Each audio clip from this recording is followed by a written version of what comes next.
Hello, and welcome to today's production. In a short few minutes, we are going to... No.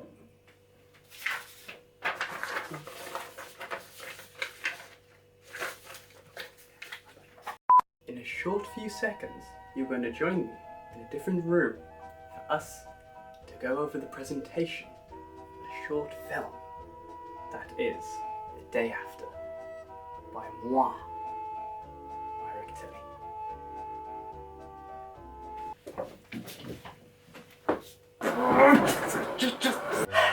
The Day After by... The Day After by yours truly. In a world where mundane repetitiveness is seen as an essential to everyday life, nobody better depicts this form of thinking than our protagonist, Isaac.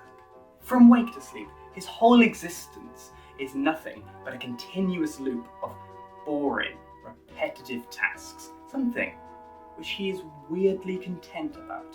He is so very content about it that when one day everything that could possibly go wrong goes wrong, it's a nightmare.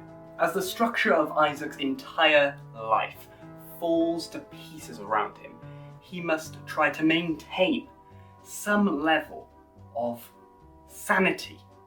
Hint, he don't do too well. To create this film, myself and the wonderful writer of the film, producer, and star of the show, Allam, followed a structure which is very well known in the industry, that is ideation, pre-production, production, and post-production.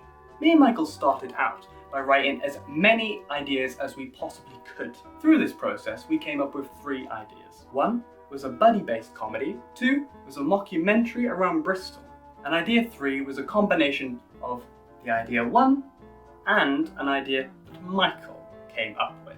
We took forward idea 2 and idea 3 and decided to start making mood boards about it. Idea 2 was very gritty looking. If some conspiracy theorists got hold of an old flip camera from the 2000s. Idea 3 on the other hand was a much more visual film. We realised we could do a lot more with it. One moment it could be a very low contrast, high saturation picture, full of beautiful lights and a summery vibe. And the next minute it could be 4:3, black and white, in your face, high concentration so you could see every single pore on the actor's face. We could counteract the kind of bad acting that's more present in student films by making every single action very over the top and dramatic, and then use the editing, the colour grading, and the film itself as a way to depict emotion. Example 4:3 is a very personal aspect ratio, especially when you get that close. You mix that in with a handheld camera, which is quite shaky on purpose, then you can feel the discomfort in the character. Then if you take an extreme wide-angle shot in a 16:9 aspect ratio, it can feel very comforting. You've got room to breathe. It's not so claustrophobic. So, with the idea in place and Michael coming up with a script, we moved on to pre-production. When it comes to editing and mainly colour grading, there was a couple of options that we could choose from. 1, there was Final Cut Pro, which is a very good starting point but quite limited and only for Apple. 2, there was Adobe Premiere, which is a lot more industry standard and you can do a lot more than colour grading in it itself. Or 3, DaVinci Resolve. Very limited when it comes to editing, however colour grading, top class of industry. Now, I'd used Adobe Premiere before and I'm quite good with it and quite comfortable with it. So I decided that I'd like to take upon a challenge and try to do as much as I possibly can in DaVinci. For the film, there'll be 2 different types of lighting styles that we will use. For the first act, when everything's going all okay and rainbows and butterflies, there will be 1 main soft light behind the camera. This will make everything feel quite dreamy and weirdly perfectly lit.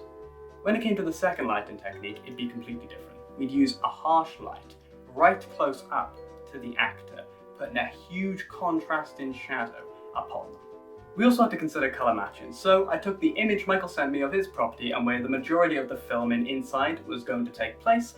I then put that into the Adobe Colour Wheel and found colours that would kind of work within it. Moving on, I then started to do storyboards. I went way over detail. I wouldn't say Kubrick level because I'm not as talented as that, but pretty much every single frame was mapped out. I also walked around Bristol's and tried to find locations which kind of matched the colour scheme and test my colour grading on them in Lightroom. Of course, I was using that time to also location scout, where I found a beautiful park and an alleyway which would very much suit the aesthetic of the film. Filming production went over 6 days, and for each day there was a list of which shots were filmed on that day, mark them off if we got them right, cross them off if we got them wrong and so we'd have to reshoot, and a list of equipment which would be needed on each day. Moving on to post-production, I used DaVinci Resolve like I said I was going to. And looking back, I wish I was less stubborn with only allowing myself to really use this unless I completely couldn't. However, it was a very good learning experience and I had quite a lot of fun, no matter how stressful and necessarily it got. As the film had very two different aesthetics, one being 16:9 and one being 4:3, it allowed me to separate the timelines and have each one being in their native aspect ratios, rather than just trying to fill the corners with bars. For colour grading, I used the DaVinci nodes. The one that I started off the colour grade with was a film Kodak. Using that as my basis, I then created multiple different nodes depending on what effect they were going to give. This meant that if one node kind of didn't look okay, I could delete it and it wouldn't affect any of the others. The nodes consisted of a look, which was the colour grading of the film. Then we had some light to make it more hazy, some blur to make it more filmy, and some grain to give the same effect and make it a lot more vintagey. The sound effects in the film were used from a mixture of recorded on set, recorded afterwards and turned into effects, all third-party sourced. There were 3 main production issues that we had. We over-prepared for filming and under-prepared for setup. If we were to do it again, we would definitely have to think of the time restraints of the production process and really make sure we don't go over that time. The other one was, of course, learning a new program. Let's not be so stubborn about it in the future. Use what we know and use the softwares as they're intended. 3 was overcoming perfectionist attitudes. By the end of it though, we did start to realise that this is taking too much time, this approach. Finally, in hindsight of the film, there was a couple of issues. First one being continuity. What we noticed was that we hadn't really marked what days were wearing what colour polos. This meant we had to frame certain shots in later days to make sure you couldn't really see what colour polo they were wearing. While it turned out still okay, it did kind of restrict us in that, where it shouldn't have even been an issue in the first place. Another one was repetitive shots. I know the whole point was meant to be repetitive. However, I would have liked to add just a little bit of variation. The kind of time when everything goes wrong. It may be hard for some people to understand that was the case, that the alarm didn't go off. So it would have been very nice to have a completely new cut which could show a power outage. It would allow the person to be able to follow through quite quickly, and the fact that there was a new shot would hopefully then bring more attention to it, going, what's going on here? And then would allow the rest of the film to flow more smoothly. Finally, distribution. We would love to get the film into the hands of a production company like A24, but we know that requires quite a lot of work. So to do that work, we need to submit it to film festivals. The film has been submitted to the International Cardiff Film Festival, and we're hoping that it will be picked up for Best Student Film. Along with that, it's got its own Film Freeway page, as well as had plenty of promotional materials like a website and a whole blog going more in details about the story. We also managed to get it promoted by the UE digital media team itself, which was very nice to see it. Hopefully with the Cardiff Film Fest and others which I have applied for, that it can get some recognition, which will then allow me to go for the bigger film festivals. And that is it. Thank you so much for being here with me today. I want to thank Michael so much again, brilliant partner on this, and thank you to the tutors which help us be able to create the best film we possibly could do. Now, that is all. I hope you have a lovely rest of your day.